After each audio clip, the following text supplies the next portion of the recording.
A really big part of music production is getting a good vocal on your track. I get messages from people asking me, can I get a pro vocal on my track when I'm in a home studio? Well, of course you can. And there's probably hundreds and thousands of examples that you don't know about of records that are either in the charts, on TV, or have been signed to labels that have been recorded in home studios. So I thought I'd do this video to really show you how you can get to that pro vocal. Before I get stuck in, there are some pieces of equipment you need, such as a sound card, a microphone, a mic stand, and a pop shield. And then last but not least, you need some closed back headphones. Just so you're aware, I am recording another video to show you how to set up a beginner home studio. This will show you exactly what equipment options there are for you. So please, if you want to know about that, like and subscribe and press the bell and you'll be notified when it goes live. Okay, let's dive in. So first, you've got to make sure that your track is as finished as possible before you even think of doing vocals. Vocaling a track too early will mean that by the time you've finished your production, it's likely that the vocal's not going to sit as well as it did as when you recorded it. That makes total sense. So keep that in mind. Also, being a bit of a vocalist myself, I know that if the track sounds really great, it brings something out of me. It makes me lift my game because the track sounds so great. So I have to work harder as the vocalist to try and get a good vocal out. Okay, next up is environment. This is all about your room and where you're going to do the vocaling.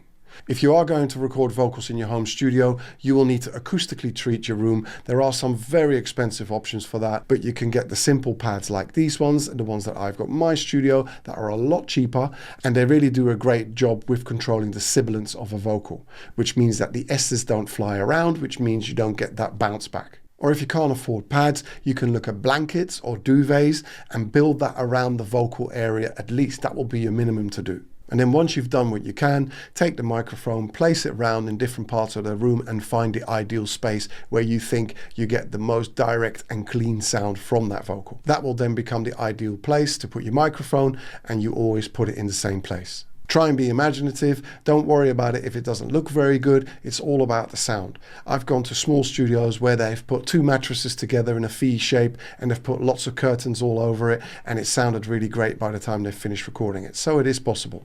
And then we go on to the next point, and this is about getting the right input gain on your recording channel. The last thing you want to do is have your file looking like this once you've recorded it, because you don't want to go an hour down the line and then realize that you're way too hot and that all those files are then going to go in the bin because they'll be clipping, they'll be distorting. You won't get a good quality like that. So make sure you keep the dBs below -6, get the vocalist to warm up and get a -8 on the vocalist before you start recording. And then once you start recording and as you go through the process, you'll probably rise a little bit, but you'll still stick to under the -6. If you're using a mic preamp, then that's fine, but still just look at your input gain on the channel that you're recording into your DAW. Don't take it for granted that the settings you had last time would work, because this might be a different characteristic of singer or song, and that will definitely affect the level that you get coming into your DAW. So go through that process on each single song.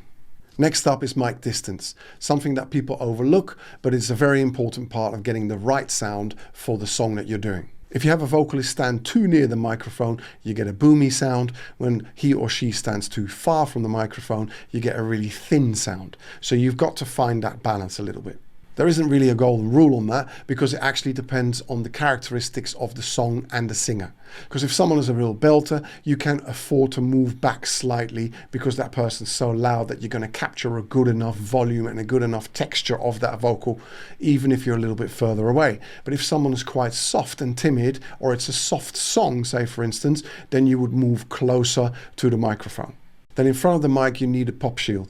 And again, how far away the pop shield is from the microphone depends on the singer. If it is that belter again, then you would move the pop shield back a little bit, because the P's that that person is going to be singing will just mean that the pop shield does nothing, because the air that from the P will still go through to the microphone, and then you'll get lots of sounds on your recording. But if it's someone that sings really soft, then you can probably put the pop shield within an inch of the microphone, and that can pretty much work. There is no real science. You're going to have to play around with that a little bit, and you'll get an idea of that.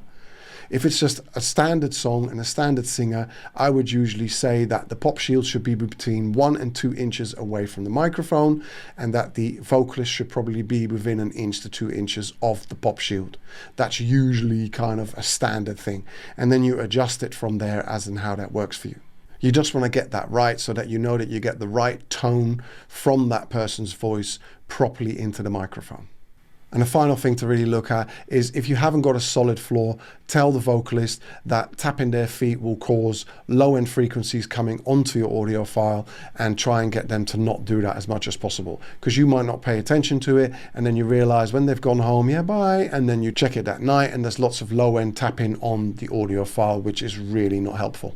And that brings us on to a very good point, which is a good performance. So you might ask, well, how do I get a good performance? Isn't that dependent on how good the vocalist is? Well, yes and no. I've worked with some really good vocalists, and they straight away were at that level instantly, and it was like, wow, that is just amazing. It's so easy to do vocals. But some people aren't as good as that and need time to get themselves up to that level.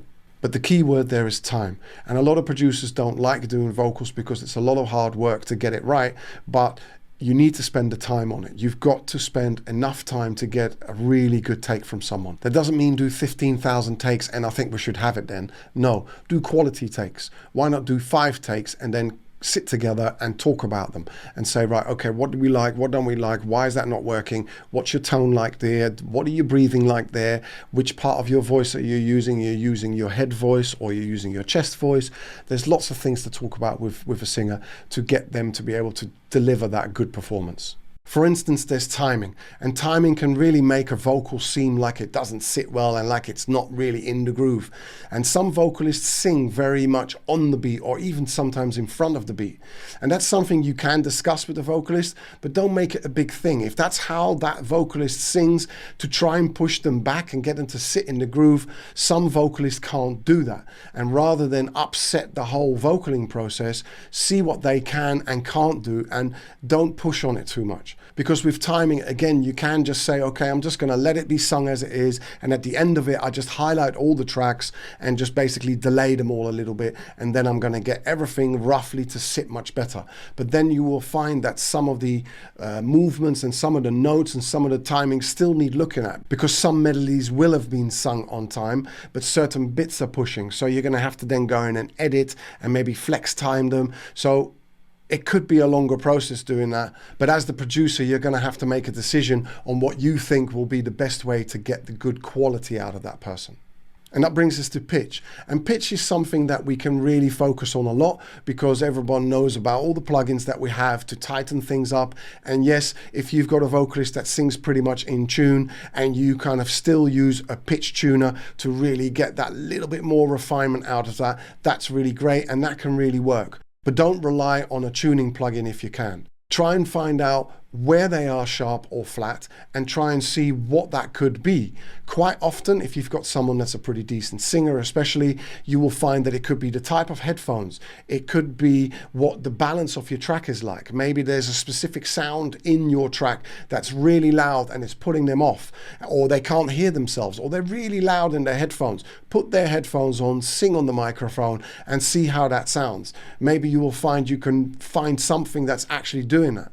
Because if you can get your vocalist to sing pretty much in tune most of the way, then when you do use a tuning plugin or you do flex time or you manually tune the vocal, you can really manipulate it much better and it will sound more realistic and you get a much better result.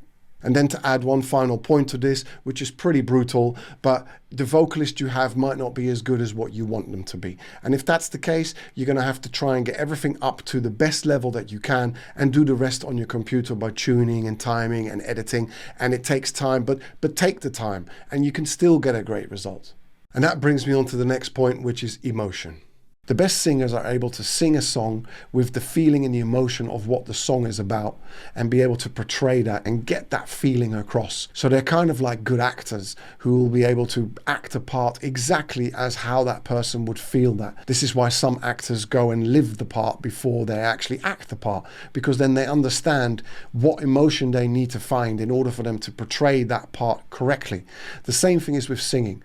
Some singers just find it very hard to get to that emotion part. part. So they can sing the tuning all right, but then when it comes to actually feeling it, they can't get themselves there. So you have to help them with that. And if that means taking everyone out the room, or turning the lights down, or having a little drink before, the singer sings, or going out for a party and then coming back at 11 o'clock at night and then doing it.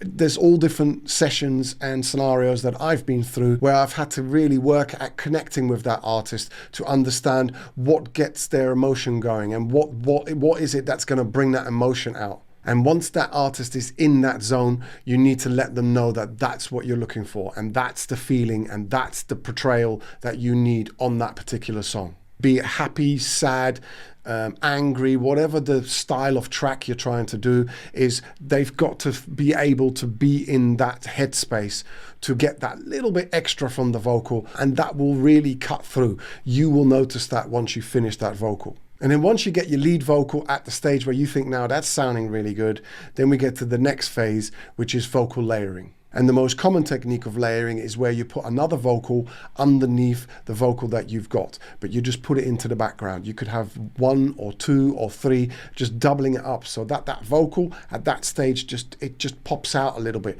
And if you do your doubling properly and really tight and exactly the same, it literally is like having a stronger single vocal.